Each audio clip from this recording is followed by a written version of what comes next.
undocumented immigrant arrested just before his high school prom has failed in his effort to win extra time in the U.S. Lawyers for Diego Puma Macancela say immigration authorities yesterday denied their request for a stay of removal.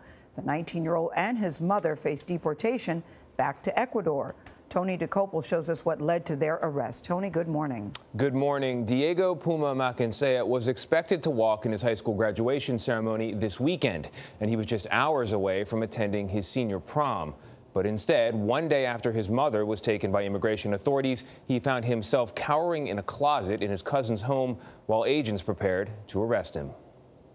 We thought they were going to break the doors. Federal agents came to Gaby Macancela's Ossining, New York home last Thursday looking for her cousin, Diego Puma Macancela. It's really scary because it's your own house. It's supposed to be safe there. The 19-year-old had spent the night after his mother, Rosa, was detained by immigration authorities the previous day. Diego and his mother left their native Ecuador in 2014, immigrating from Mexico through Texas to New York.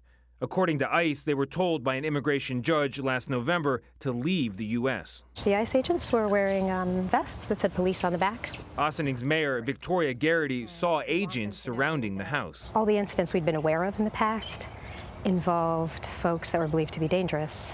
And in this case, it feels very different. Diego and his mother don't seem dangerous to us. If you're violating the law, you should be uncomfortable. He should be looking over his shoulder. At a hearing on Capitol Hill this week, New York Congresswoman Nita Lowey, who represents Ossining, asked acting ICE Director Thomas Homan whether the teen was on a priority list. So you're going after a student who's graduating and is law-abiding? It's not law-abiding. He violated law and was told by an immigration judge, you must leave, and he failed to do so. According to Gaby Macancela, agents threatened other members of her family. So they said, give us Diego or we take everybody. Yes.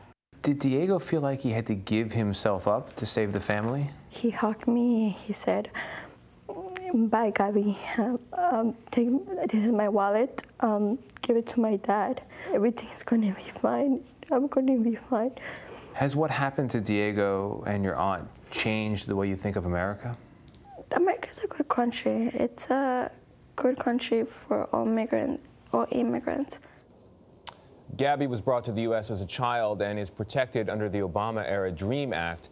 ICE, for its part, disputes her version of events, saying family members were never threatened with removal and that this was a targeted enforcement. Now, the family's legal counsel reports that Diego and his mother are now in the same facility in New York after the feds had initially kept them in separate facilities. Thanks, Tony. Tony Dokoupil, thanks very much.